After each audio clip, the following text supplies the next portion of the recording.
Hey everybody, Eric Renier here with Philippe J. Fournier for this first episode of The Numbers of 2026.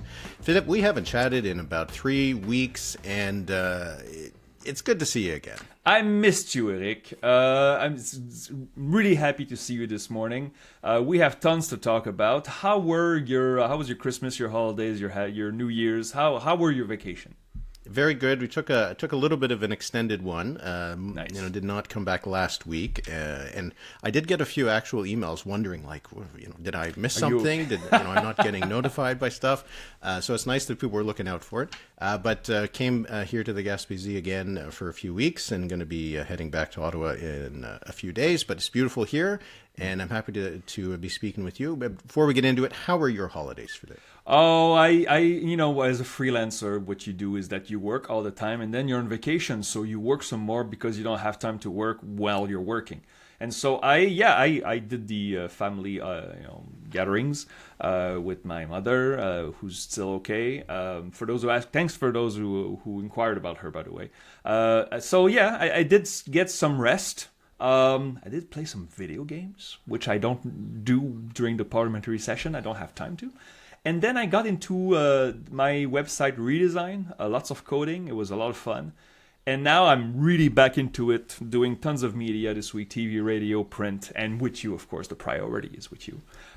So I'm ready for this new year, which we have lots to cover, lots to talk about today.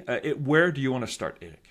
It is going to be an interesting year, and I'm not sure exactly where it's going to go just yet. It felt like when we last chatted, the prospects for a 2026 election seemed low. Mm-hmm. They still seem low, but I feel like they're not as low. I think we were expecting that by now we might have heard of some other floor crossers, for example, if Mark Carney was going to get that majority government via some floor crossers, which could still happen because the House isn't returning now for another, coming back next week, I think? Or the week after? No, it's the week after, yeah. Yeah, that's right. So there's still time for all that. But he is getting further away from that majority government because of a resignation. And I think that is where we're going to start today, because that was one of the news items that came out while we were away, that Chrystia Freeland, she had already gotten this job with the Roads Trust, I think it was, in the United Kingdom, which she was going to start in July. So we already knew that she was going to eventually resign. And then she got this post with as an advisor to Ukraine, which starts to get a little bit complicated when you're a sitting legislator for Canada that you're advising another country. And so she resigned effective last Friday. So there is now a vacancy in the House of Commons, which means that Mark Carney's one seat further away from that majority government, and that by-election is going to become pretty important to hold soon, because I think Mark Carney wants that seat back. But I don't really think it's going to be that much of a surprise who's going to end up winning this race, but it is still going to be an interesting one to follow. Here's the thing, though. We all assume that the Liberals are going to win this easily. We should state that Miss Freeland in University Rosedale, this is right downtown Toronto, isn't it? Yeah, right downtown. She had 64% of the vote. That's a 40-point advantage over the second place, which was the Conservatives. In past elections, it was the NDP that ran there and finished second. Thing is, since the Toronto-St. Paul election, I know it's been a while, it was another universe. Since the St. Paul election, I'm really careful to say a seat is safe, because we would have bet that that seat was safe, and it wasn't. It's just that the context right now, the numbers that we have had in recent months, Eric, as you know, we saw a slight shift in voting intentions, but nothing that would suggest that this seat would be in danger. And so I think this is an opportunity for the Liberals, for Mark Carney himself, to bring Carney people and not Trudeau people on his team. So it's going to be very interesting to see who the party picks to run there. And as you said, I assume that the Liberals will want to hold that by-election faster. But something before, on the math, they're not one seat further away from a majority. Is this about the denominator again? Of course. There's not more MPs on the other side of the aisle, right? But I get what you say. But yeah, no floor crossers in January. I didn't expect more. I know there are rumors, but we'll talk about that in time. Yeah. I agree. The most interesting thing might be about who ends up running for the Liberals, if there's a nomination, if there's an appointment of like, as you said, someone that is more Carney's people. He didn't get a real big opportunity to recruit a lot of his own folks ahead of the 2025 election because he was only leader for a little while. It's not, and it wasn't a sure thing at the beginning of the election that they were going to end up winning or anything like that. So I think it'll be a lot easier to recruit people than it would have been now before a year ago, especially in a riding like this. As you said, it was a 40-point win for the Liberals over the Conservatives. One of the other little side things I will find interesting whenever this by-election takes place is that this is traditionally a Liberal NDP race. Yep, the NDP got 10% of the vote here, which is they got pretty much all of their vote, or more than half of their vote, I think, went over to the Liberals. Yeah. Will they be able to get back to their natural place as the second place party in downtown Toronto? Because it's usually not the Conservatives. That's right. The leadership race is going to be in full swing by the time this by-election takes place. The timing is a little bit complicated. So her resignation was effective on Friday. There's an 11-day delay before you can call an election. We had this when Damien Carrick resigned in Battle River Crowfoot for Pierre Poilievre. So the writ drop can't take place until January 20th, and the earliest the vote could actually be held is March 2nd. So that's at least 6 weeks, unless there's a prorogation, 6 weeks of not having that seat filled in the House of Commons. But if we expect that there will be some other vacancy soon, and maybe we'll get news of that in the next few weeks. Yeah, that's right. Like, is it going to be just University Rosedale, or are we going to have some other by-elections taking place at the exact same time? Wouldn't it be great to have like 5 by-elections on the same night, Eric? That would be awesome. But I agree. The thing is, if you're advising Mark Carney, and you're not, but you would hold this as fast as possible. Am I wrong about this? I mean, you would hold this before the NDP gets its new leader.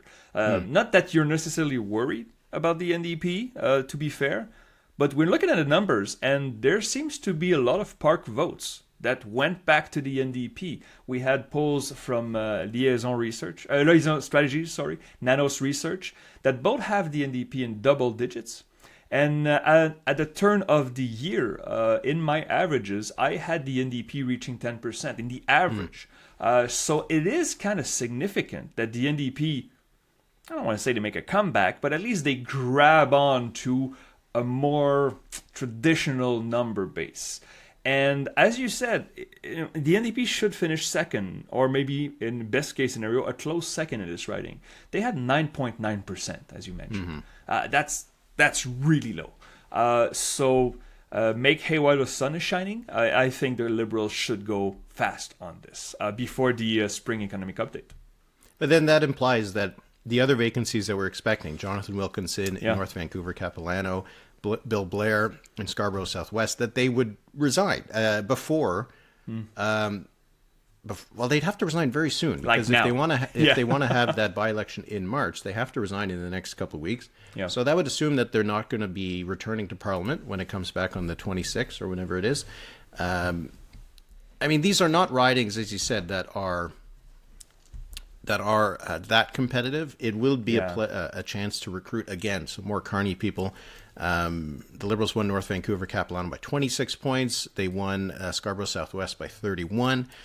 And you said the NDP, these are not good ridings for them. I agree that in University Rosedale, it would be the place to put up a number.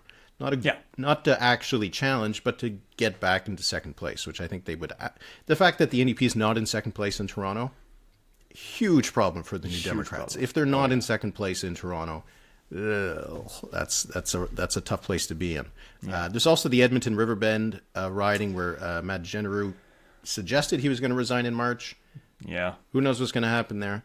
But if there are going to be some by-elections, it would just make sense to get that done as quickly as possible. And if there's floor crossers, we've talked about this before, if they want to get majority on the committees, they have to have a prorogation to reset Parliament. You could time all that pretty well, right? So it does feel like we will probably be in some by-election campaigns in a few weeks, unless for some reason they're going to drag this out. But I would not understand why they would do that unless there's a series of Conservatives who resign and it gives them a majority. But I don't think that's happening. I don't think either. It wouldn't make sense. Perhaps there's a big plan, but about the floor crossers and the majority, I pondered about that during the holidays. I was with my family, of course. They were telling me stories, and I was just thinking, oh, should he get a majority? But do we still think that having a one-seat majority is a good idea for the Liberals, especially with more floor crossers? There is a point that you can cross, and I'm not sure if they crossed it yet. I don't think so, but there is a point you can cross where you have so many floor crossers that legitimacy is now in question. And I know, like, I'm not saying that MPs cannot cross the floor. I know we've seen people on social media like, oh, they betrayed their constituents. No, the constituents voted for them, not for the party, officially. But there is a point where there's a danger in legitimacy if you keep adding floor crossers and suddenly you find yourself with a one-seat majority. Do you have thoughts on that? Because I don't know. I don't know if this parliament should be comfortable enough for the Liberals. Like, clearly it wasn't in November when they had people hiding behind the curtains on a closed vote. But it should be more comfortable than this. I still feel like getting the majority on the committees is worth a lot. Even if, because if I understand things correctly, at the moment of prorogation and the returning of Parliament, if the Liberals have majority, they can regain the majority on committees. If they lose the majority afterwards, it doesn't matter. It won't change the committees, right? So unless there was another prorogation. So I find that is probably something that is undervalued for people like you and I who just think about whether a government's going to fall or not. So that would be something that they would have to look at. But maybe now we can transition this into discussing the polls a little bit. Yeah. I think you might actually, though, be hitting on something that we've seen over the last little while, because after Michael Maw crossed the floor just at the end of December, I wouldn't say that the polls have tanked for the Liberals or anything like that. They're still leading in all the polls that we've seen. We had polls that came out this past week, as you said, Liaison, 39-36, 12, 39 for the Liberals, 36 for the Conservatives. Nanos today came out 39-36, 11. So the Liberals are still holding that lead. It hasn't helped the Conservatives all that much, but their numbers do seem to have come down over the last few weeks. Could be a holiday thing. You know, polling over the Christmas holidays is always a little bit fraught, but maybe that floor crossing, the triumphalism about it from the Liberal side, maybe that didn't go over so well.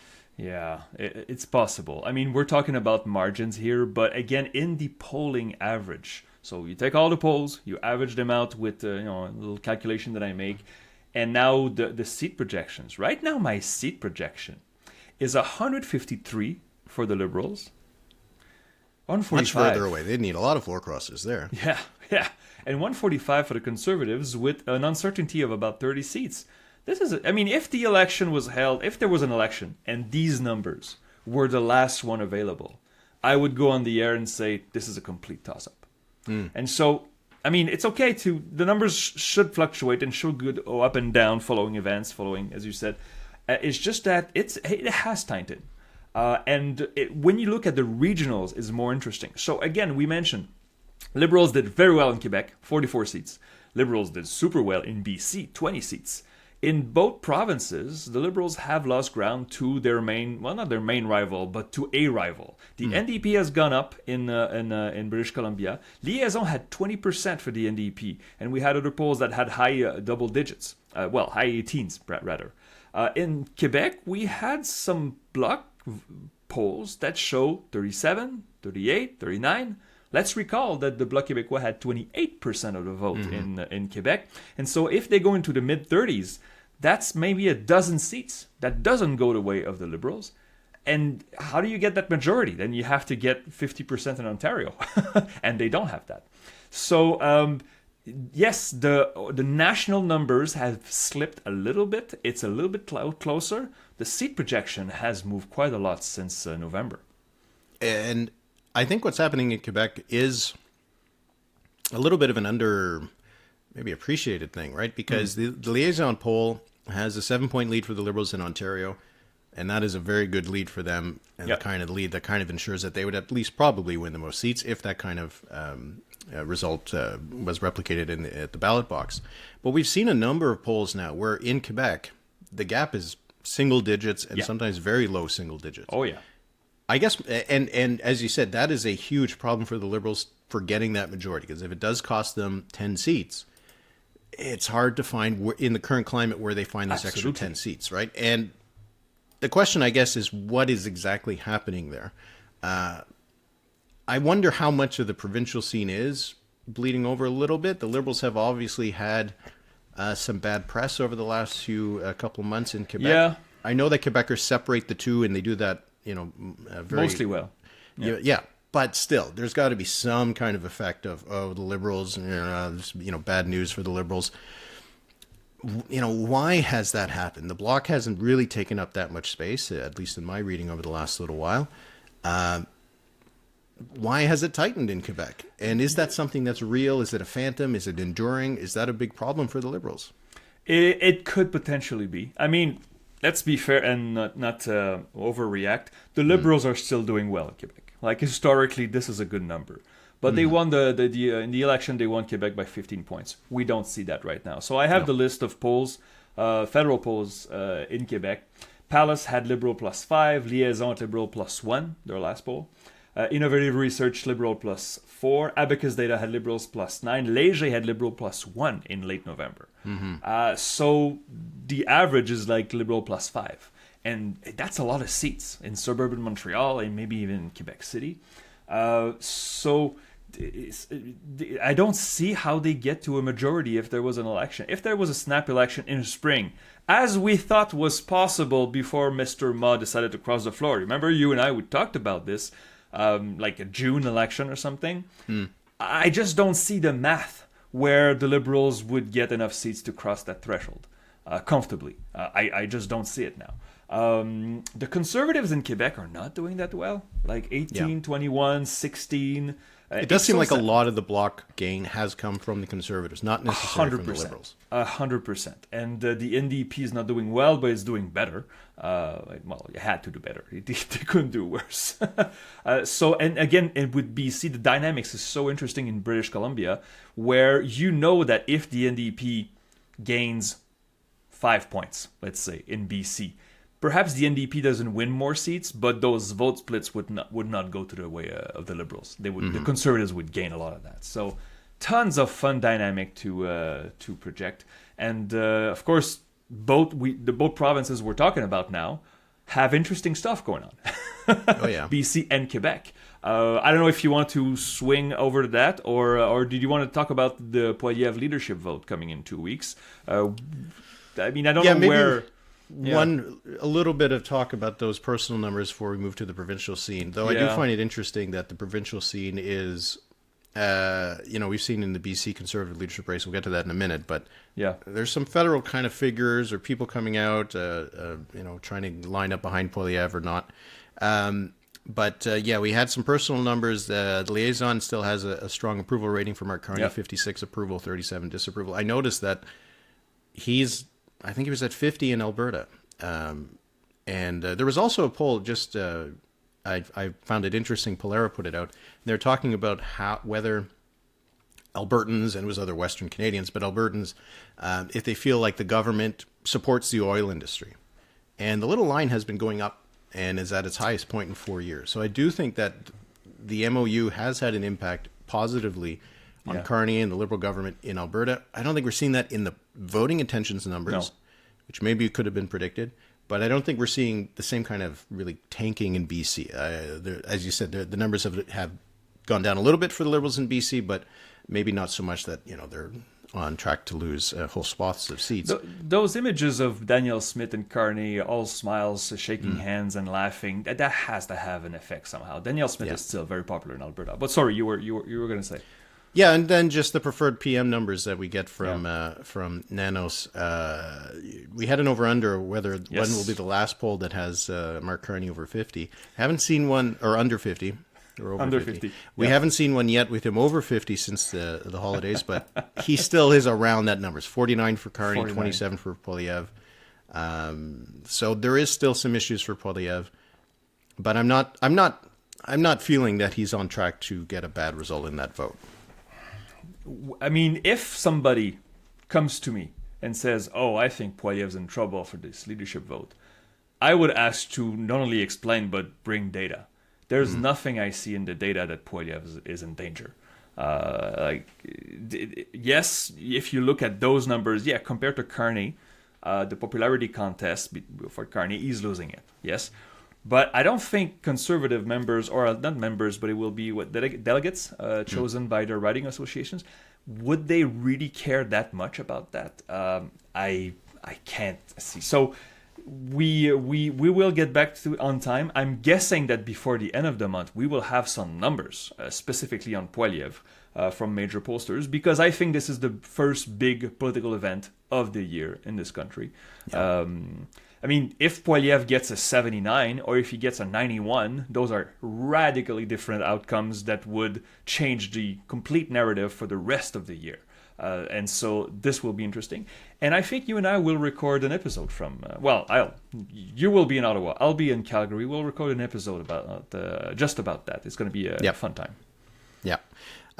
So we have some other leadership stuff happening. Obviously. Tons of leadership stuff, yeah. And when I mentioned that, I've seen that a couple of, for example, people who might be running for the BC Conservatives have, echoed some of the stuff that Pierre Poilievre has said. So I do think that there is some recognition there that membership base in BC, as in elsewhere, still quite pleased with Pierre Poilievre. So being on his side, not seen as a negative from the membership base.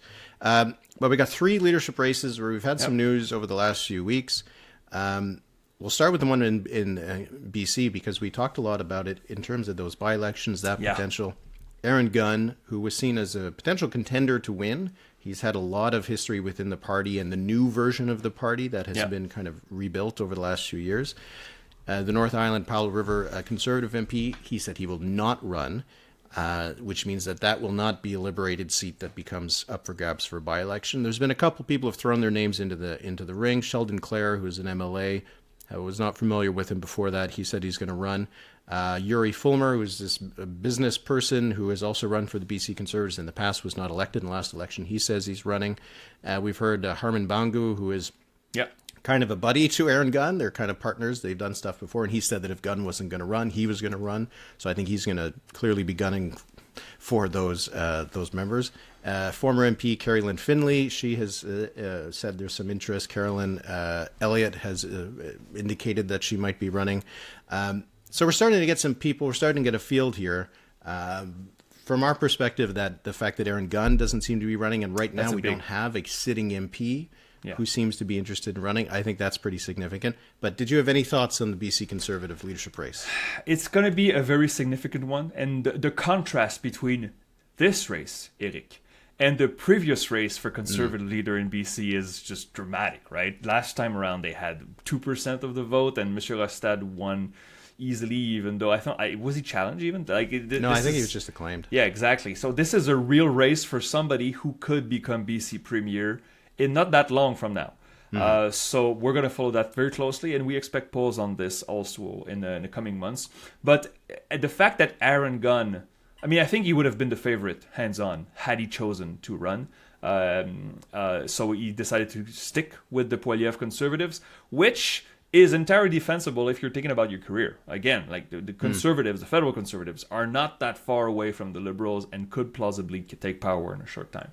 But more numbers, please, on this soon. And the race, I think this race will be done in the fall, or is it in the summer? I forgot. They don't have a date yet, as far as they don't have a date yet. Okay, that's why I thought it was the fall. Yeah. Okay, interesting. We do have another one. We don't have any date. The Ontario Liberals. There's some discussion that some people within the party would like to have it in 2026. Some would like to have it in 2027 after the municipal elections later this year. Yeah. I guess you can get the pick of the losing mayoral candidates. I'm not really sure, but. The only kind of major news, you still get the names, the same kind of names people keep talking about. But Nathaniel Erskine Smith, he wrote that he was preparing a team. So it sounds like he's going to run. Ted Hsu, who had run last time, Kingston MVP, he's not going to run. No. So Erskine Smith seemingly going to get into it. That'll be interesting. I saw some discussion about how this will open up another vacancy for the Liberals. Did you see the results of that writing? Well, also, did he resign last time? No, he didn't. No, he didn't. So it'll only happen if he wins. And so if he wins, that could be as far as 27. So who knows what's going to happen there. if you have anything to add to the Ontario Liberals, we could instead talk about what's happening in Quebec, because that one we have a date, March 14th. Well, March 14th, if there is a race. If there is a race. Otherwise, it's Valentine's Day, February 14th, would be the day that if Charles Milliard, so the runner-up of the previous Quebec Liberal race, who was a complete unknown and came within 2 points of beating Pablo Rodriguez, who had been an MP for 20 years. So he's running. He's already touring the media. He's getting support. I think just yesterday he had more caucus support. So there's including some who had supported Rodriguez in the last race. So there are some. I'm not sure the mechanics here, but there are some MNAs in Quebec City that have like official roles, like they call them officier officers. So they have to basically stay neutral in the race. So there are 13 MNAs for the Liberals that can support a candidate, and Milliard right now has 12, and the 13th has none declared yet. So he could have like the entirety of the Quebec Liberal caucus on his side.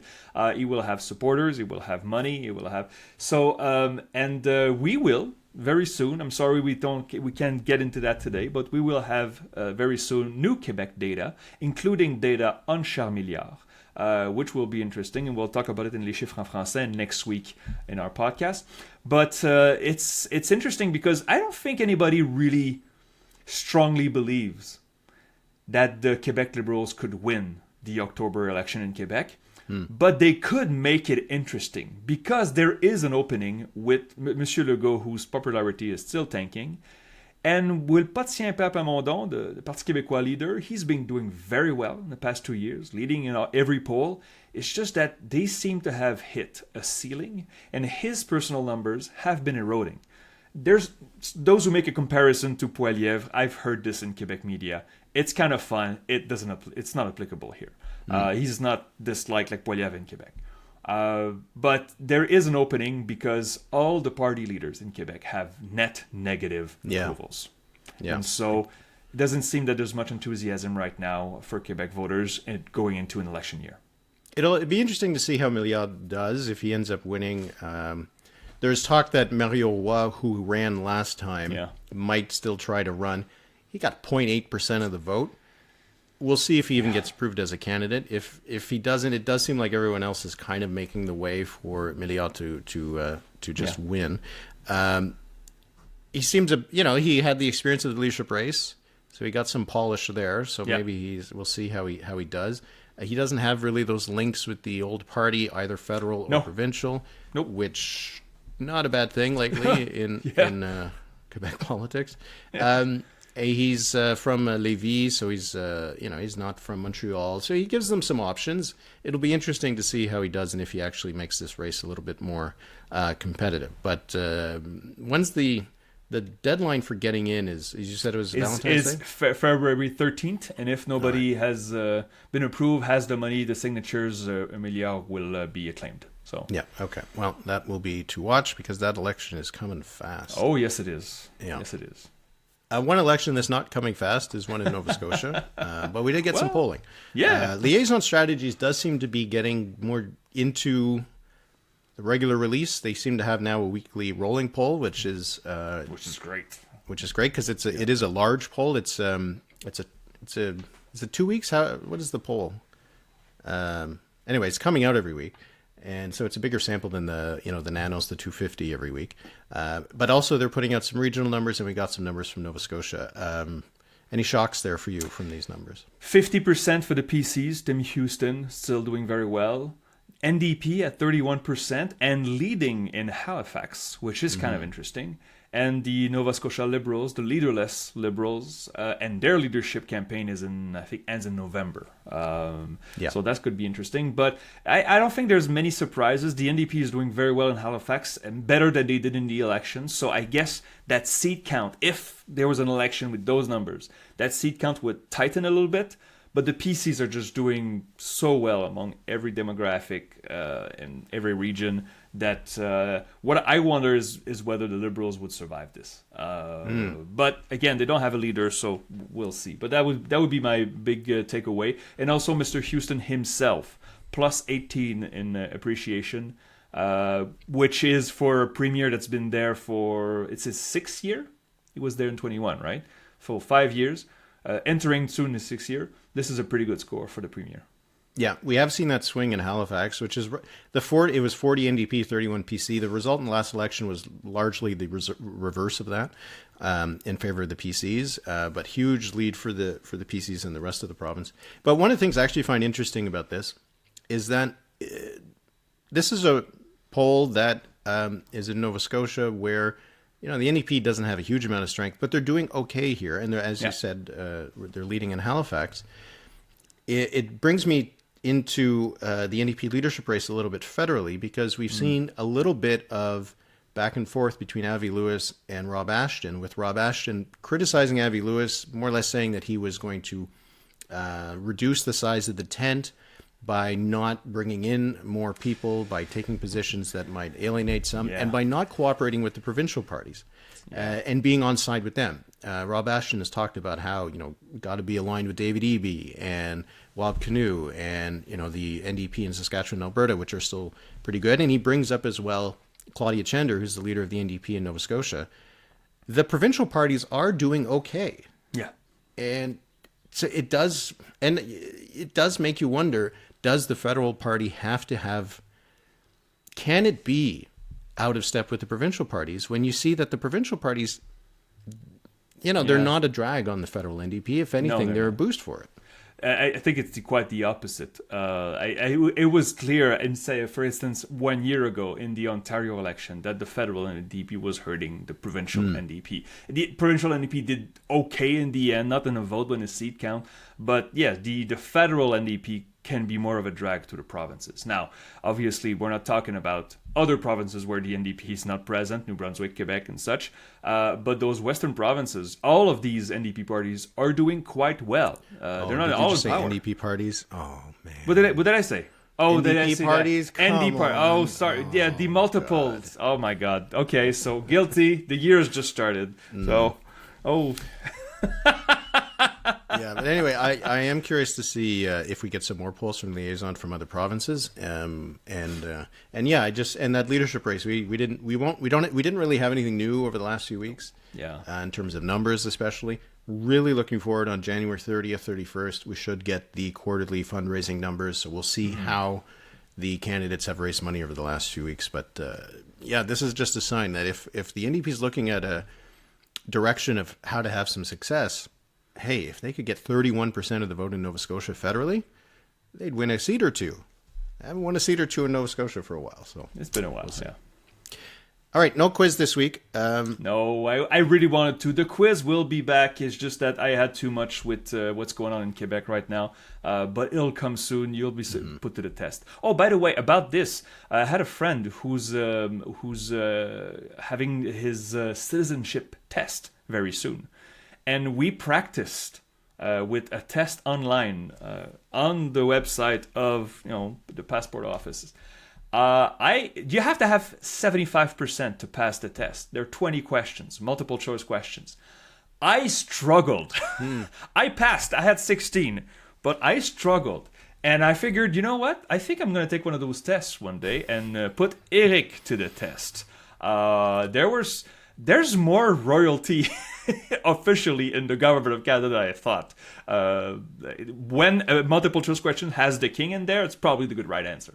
But I thought that was quite interesting. So be ready for that, my friend.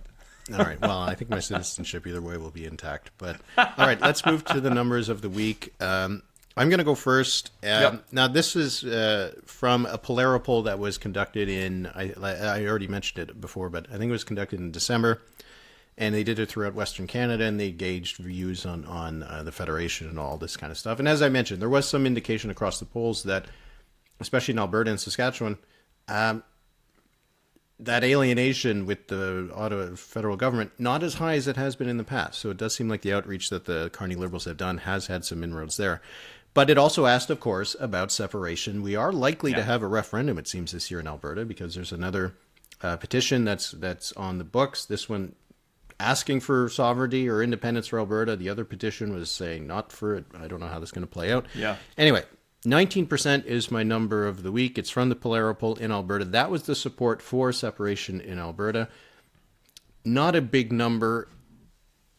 It was roughly the same in Saskatchewan as well. So you're not seeing that there is this huge drive towards independence among Albertans that is different from just Western Canadians in general. But one of the other numbers from this that I thought was really interesting was the partisan breakdown. Yeah. All right. Among New Democrats supporters, Alberta New Democrats, 95% for staying in Canada, 4% for separation. Among UCP voters, a majority were still for staying in Canada, but it was 53 to 40. That is a big chunk of the UCP base that wants to separate from the country. That is a complicated thing for Danielle Smith, which, if we have to give her credit for how she's handling this, the fact that she would sign the MOU with the federal government when two-fifths of her base would prefer not to have any links with the federal government, that does take some chutzpah, I guess you could say. But anyway, I thought that was an interesting breakdown. Well, my number of the week, Eric, is similar to yours. It's from the Research Co poll. The question is very easy. It was from an Alberta poll. Do you support or oppose each of the following ideas? And there were two statements. Alberta joining the United States and Alberta becoming a country independent from Canada. So we're both talking about Alberta independence. And I really like this question because it's not just would you vote yes or would you vote no? Would you vote to leave? Would you vote to remain? It's how much do you support it? And you have to look at the strongly support, not the moderately. This is people who say, I want to send a message to the feds. Strongly support independent Alberta, 17%. Very close to the Polaro number. Strongly oppose, 49%. So basically, if you have a referendum on this and it's a race to 50, one side starts at 49, the other starts at 17. So I'm not saying that there should not be a referendum if the population asks for it, but it's a losing proposition. And so you have to realize that having a losing referendum is not without consequences. And that message could also translate to Quebec, even though it's a completely different conversation. But we'll get to that in time because we have new sovereignty numbers coming soon. So very interesting stuff. Merci, Polaro and Research Co. Yeah, I think that'll also be one of the stories of 2026, right? We have the Quebec election that is going to have sovereignty on the table. But Alberta might actually have a referendum on sovereignty in 2026. Doesn't seem like it's going to get likely to pass. And who knows that might take a little bit of the fire out of Alberta's position when you just had a referendum where 80% voted for Canada. Kind of takes a little bit of the teeth out of any threats from the Alberta government. But we'll see. I think that is going to be one of the big stories of 2026, and we're going to be covering that throughout the year. Oh, yeah. And, of course, if you want to support the podcast, you can go to thenumberspod.ca to sign up for the Patreon. We'll have bonus episodes. We have, most weeks, we have a bonus episode for members, and you get early and ad-free access to all episodes and access to the Discord, which I've been following very closely over the holidays. It's nice place to spend on your downtime. So, Philippe, we're going to chat later this week for Les Chiffres. So if people want to check that out, that'll be out, I think, Thursday. And other than that, we'll chat again en anglais in 1 week. Good to see you, Eric. Merci beaucoup tout le monde. Merci beaucoup, Eric. People, have a great week.